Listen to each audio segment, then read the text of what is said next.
दोस्तों निफ्टी 50 का आपके सामने ये 5 मिनट का चार्ट है और मैंने आपको कल ही बोल दिया था। यहाँ पर देखो आप सपोर्ट रेजिस्टेंस मैंने यहाँ पर निकाला हुआ है और सपोर्ट रेजिस्टेंस निकालने के बाद मैंने आपसे कहा था कि निफ्टी में यहाँ पर एकदम रेंज बाउंड चला है निफ्टी बिल्कुल इसी तरीके से, ठीक है। और उसके बाद मैंने कहा था कि यहाँ पर मार्केट ऊपर आए तो आपको क्या लगता है कि क्या हो सकता है, ठीक है। तो मैंने यहाँ पर आप सभी को बोल भी दिया था कि यहाँ पर आपको अगर इस लेवल के ऊपर यहाँ पे कंसोलिडेट करेगा या फिर ठीक है कोई प्राइस एक्शन बनाएगा, अगर इस तरीके से ऊपर जाता है फिर नीचे आकर फिर ऊपर जाएगा तो आपको यहाँ पर बाइंग साइड के लिए एक अच्छा खासा कॉल यहाँ पर मिल सकता है। कॉल साइड पे आप जा सकते हो। उसके लिए आपको यहाँ पे इसके नीचे क्या करना चाहिए, एक स्टॉप लॉस लगाना चाहिए। किसके, अगर आपको कोई हैमर या फिर बुलिश एनगल्फिंग वार, ठीक है, इस तरीके की कोई कैंडल यहाँ पर दिखाई देते हैं जिसके, तो यहाँ पर हमें दिखाई दिया है एक छोटा सा हैमर।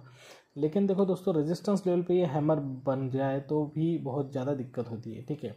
तो यहाँ पर हमारे लिए सबसे इम्पॉर्टेंट चीज़ क्या बनती है, अगर रेजिस्टेंस लेवल पर हमें बाइंग साइड पे जाना है, ठीक है, हैमर तो हमें सपोर्ट लेवल पे बने तो हम उसमें एंट्री करें तो वो बात अलग है, लेकिन हमें रेजिस्टेंस लेवल पे ये हैमर नहीं, हैंगिंग मैन हो सकता है, ठीक है। तो शायद ऐसा भी हो सकता था कि इसका लो ब्रेक करके मार्केट यहाँ से नीचे नहीं आ सकता था। तो ऐसे सिचुएशन में हम कैसे पहचाने कि ये एक हैमर ही है, ठीक है। तो उसके लिए दोस्तों यहाँ पर एक प्रॉपर जो है प्राइस एक्शन, ठीक है। तो उसके लिए अब मैं आपको 1 मिनट में लेके चलता हूँ। तो देखिए 1 मिनट में आपको बिल्कुल क्लियरिटी से सब कुछ समझ में आ ही जाएगा।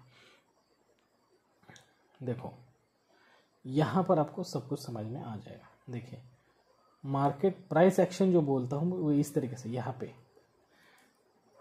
देखिए यहाँ मार्केट ओपन होता है, ऊपर जाता है, अब नीचे नहीं आ रहा, ठीक है, फिर ऊपर जा रहा है, इस लेवल को ब्रेक कर दिया इसने, अब इस लेवल के ऊपर ही रहा। देखो कंसोलिडेशन जो बोल रहा है ना, वो कंसोलिडेशन ये बिल्कुल इसी तरीके से यहाँ पे कंसोलिडेशन हुआ है और अब उसने इस लेवल के नीचे ना आते हुए इस लेवल को ऊपर की तरफ ब्रेक कर दिया। तो अब यहाँ पे जो कंसोलिडेशन करके नीचे नहीं आ रहा है और यहीं से ऊपर जा रहा है, ये बड़ी कैंडल जो ग्रीन कैंडल बनेगी, ठीक है। तो इसे अब 5 मिनट में यहाँ पर मार्क किया है, 5 मिनट में देखेंगे कि वो कौन सी कैंडल है, ठीक है। तो वो ये वाली कैंडल है, ठीक है। तो ये वाली जो बड़ी ग्रीन कैंडल है, ठीक है, तो उस कैंडल में हमारी एंट्री यहाँ पे होनी चाहिए थी और हमारा जो स्टॉप लॉस होना चाहिए था वो होना चाहिए था हमारे इस रेजिस्टेंस लेवल के नीचे, ठीक है, इस रेजिस्टेंस यहाँ पे, और हम यहाँ से यहाँ तक आके 1:2 रेशो ले सकते थे बहुत अच्छा खासा, और यहाँ पर बहुत ज़्यादा प्रॉफिट हमें निफ्टी में मिला है। तो बिल्कुल जैसे आपको बोला था उसी तरह। अब ये हुआ क्यों है, ठीक है, तो इसके लिए मैं आपको यहाँ पर ये सारे ड्राइंग निकाल देता हूँ। अगर ये हुआ क्यों है तो उसका भी मैंने आपको कल के वीडियो में एक्सप्लेनेशन दे दिया था कि ऑपरेटर्स की जो भी पोजीशन है वो इस वाली कैंडल में बनी हुई है, ठीक है। कौन सी वाली, इस वाली कैंडल में, ठीक है। तो इस वाली कैंडल में मैंने आपको इससे पहले 2 दिन के वीडियो में बोला था कि यहाँ पे नीचे स्टॉप लॉस हंट नहीं हुए, तो यहाँ पर ऑपरेटर बने हुए हैं, इसका मतलब है उनका जो पोजीशन है वो पुट राइटिंग में हुआ है। तो यहाँ से मार्केट ऊपर जाएगा और वहाँ से नीचे नहीं आया ना, देख सकते हैं यहाँ से नीचे आया लेकिन उस पोजीशन को उन्होंने काटा ही नहीं, यहीं पर रहे, तो यहाँ से ऊपर ही चले गए, ठीक है। तो उसके बाद उनकी पोजीशन बनी कहाँ पे है, तो उसके बाद उनकी पोजीशन स्टॉप लॉसेस यहाँ पर मूव हुए हैं इस लेवल पर। तो इसलिए अब मैंने कल भी ये बोल दिया था कि कल के मेरे वीडियो में बोल दिया था कि अगर उन्होंने, ठीक है, मार्केट कॉल साइड पे ले जाएंगे वो लोग, तो यहाँ पे पुट के जो रेट है वो 0 जल्दी हो जाएगा, मेल्ट जल्दी हो जाएगा, क्योंकि एक्सपायरी था, तो मेल्ट हो जाएगा तो उनका प्रॉफिट हो जाएगा। तो वो उसमें अपना धीरे पोजीशन स्क्वायर ऑफ करते जाएंगे यहाँ पर, ठीक है। तो ये सिचुएशन मैंने बिल्कुल सटीक आपको कल अपने निफ्टी के वीडियो में, बैंक निफ्टी के वीडियो में एक्सप्लेन की थी और बिल्कुल हुआ भी यूँ ही। तो दोस्तों अब चलते हैं, हम देखेंगे कि नेक्स्ट सेशन के लिए हमें किस तरीके से एनालिसिस करना चाहिए, क्या हो सकता है नेक्स्ट सेशन के लिए। इतनी ज़्यादा यहाँ पर जो डिमांड बनी हुई है, देखिए निफ्टी में तो डिमांड ही कंटिन्यू है, अभी भी सप्लाई नहीं शुरू हुआ है, ठीक है। यहाँ से नीचे तो आया लेकिन उसने इस लेवल को ब्रेक नहीं किया तो यहाँ से ऊपर चला गया है। तो अब यहाँ से जब तक मतलब 18,050 के नीचे जब तक निफ्टी नहीं आएगा, ठीक है, जब तक निफ्टी, मैं आपको यहाँ पे समझा ही देता हूँ, ठीक है, अगर निफ्टी यहाँ से नीचे आ रहा है और फिर ऊपर जा रहा है, ठीक है, तो दो ही चांसेस हो सकते हैं यहाँ पे, ठीक है। एक तो अगर इसमें बहुत ज़्यादा बाइंग हुई है निफ्टी में, ठीक है, तो जब तक वो इस लेवल के ऊपर है 18,050 के, ठीक है, एक तो उसमें दो ही चांसेस है, निफ्टी ऊपर ही जाएगा बाइंग करते करते, ठीक है, या फिर निफ्टी यहाँ से नीचे आएगा, ऊपर नहीं जा पा रहा है, कंसोलिडेशन की फेज़ में चला जाएगा, और कंसोलिडेशन फेज़ के बाद आपको एक तो नीचे की तरफ ब्रेकडाउन देगा जहाँ से सप्लाई शुरू हो सकता है, ठीक है, और या फिर एक तो कंसोलिडेशन करके ऊपर की तरफ भी जाएगा जहाँ से फिर डिमांड कंटिन्यू हो सकती है। इन दोनों के सिवा कुछ नहीं हो सकता जब तक उसकी कुछ लेवल्स वो निफ्टी, जैसे कि अगर सप्लाई शुरू होना है, आपको पुट साइड की तरफ अच्छे ट्रेड लेने हैं, तो उसे 18,050 की अपनी लेवल को ब्रेक करना पड़ेगा। उसके बाद अगर वो ऊपर नहीं आ रहा है तो नीचे की तरफ सप्लाई शुरू होगा और आपको पुट साइड की तरफ अच्छे खासे ट्रेड मिलेंगे, ठीक है। तो ये लेवल हो सकता है नेक्स्ट सेशन के लिए निफ्टी में।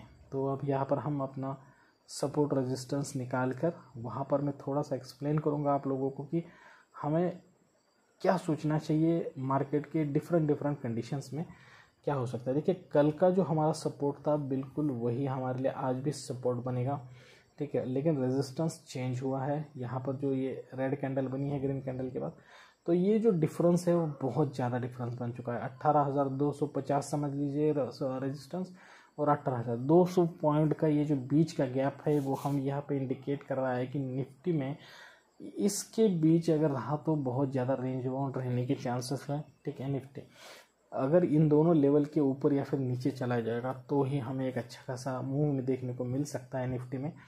तो अब हमारे लिए क्या सिचुएशन बनती है, हमें किस तरीके से ट्रेड लेना चाहिए, ठीक है। तो यहाँ पर मैं आप सभी को समझा देता हूँ, बिल्कुल साइकोलॉजी लेवल पर समझाऊंगा। देखो, अब आप सोचो कि ये जो ग्रीन कैंडल्स बनी है, 4 ग्रीन कैंडल्स यहाँ पर आपको देखने को मिल रहे हैं। देखो, इमेजिन करो कि क्या हो सकता है, ठीक है। तो ये जो पहली ग्रीन कैंडल है उसने उसका स्टॉप लॉस मैक्सिमम कहाँ पे लगाया होगा, तो उसने इसका स्टॉप लॉस इसके नीचे लगाया होगा, उसके नीचे वाली ने इसके नीचे लगाया होगा, उसके नीचे वाली ने इसके नीचे लगाया होगा, ठीक है। तो ये हमने बहुत ही नज़दीक वाले स्टॉप लॉसेस निकाले हैं। कुछ लोग सपोर्ट और रेजिस्टेंस निकालते हैं 100 150 पॉइंट की भी स्टॉप लॉसेस रखते हैं, ठीक है। और ये जो स्टॉप लॉसेस की बात हम कर रहे हैं वो हम सेलर के बारे में बात कर रहे हैं, बायर के बारे में नहीं कर रहे हैं, ठीक है। तो यहाँ पे जो सेलर्स होते हैं जिन्होंने भी पुट राइटिंग किया होगा, ठीक है, तो उनके स्टॉप लॉसेस। और अब यहाँ पे जो सेलर आए हैं, ये जो लास्ट वाली 15 मिनट की सेलिंग की कैंडल है, उन्होंने स्टॉप लॉसेस कहाँ पे लगा होंगे, तो उनके स्टॉप लॉसेस इस रेजिस्टेंस लेवल के ऊपर, ठीक है।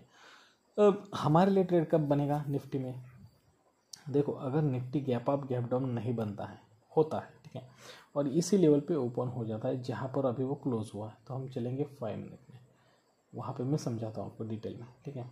अगर निफ्टी 5 मिनट में यहाँ पे ओपन होता है, यहाँ से नीचे आ रहा है, ठीक है, फिर यहाँ से थोड़ा सा आपको सेलिंग दे रहा है, और सेलिंग देकर इस तरीके से यहाँ के स्टॉप लॉसेस हंट कर रहा है, और उसके बाद ऊपर जा रहा है, ठीक है।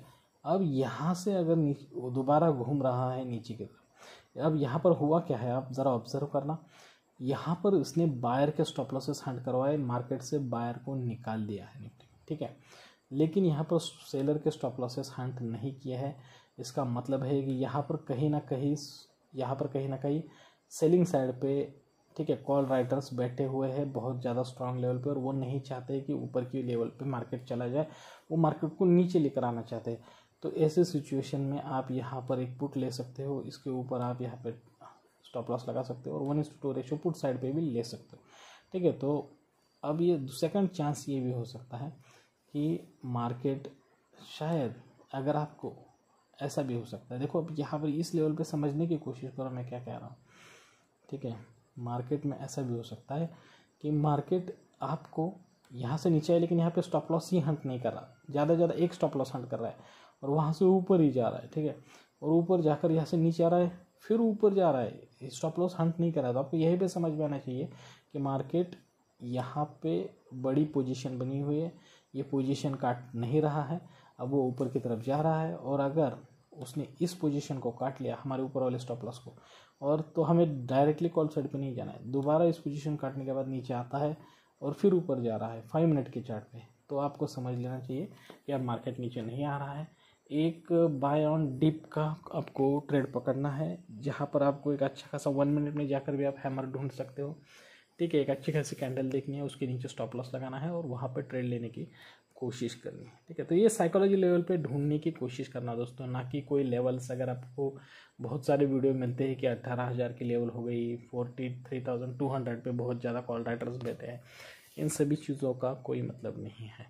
ठीक है, तो अपनी अपनी स्ट्रैटेजी बनाओ और उसके साथ काम करना सीखना। लेकिन देखो दोस्तों, मौसम बनना चाहिए, उसी वक्त हमें ट्रेड लेना है। ठीक है, वहाँ पे एक अच्छी परफेक्ट पोजीशन बनेगी तब भी ट्रेड लेना है, जब तक एंट्री नहीं लेनी है मार्केट में। ठीक है, तो दोस्तों निफ्टी के बारे में मैंने यहाँ पर आपको समझा दिया किस तरीके से हमें ट्रेड करना है। तो आज के लिए यहीं पे रुकते हैं दोस्तों। अगर ये वीडियो आपको इन्फॉर्मेटिव लगा है, अच्छा लगा है, ठीक है, तो आप हमारे इस चैनल को प्लीज़ सब्सक्राइब करिए, ज़्यादा से ज़्यादा अपने दोस्त रिश्तेदार के साथ हमारे चैनल को शेयर कीजिए।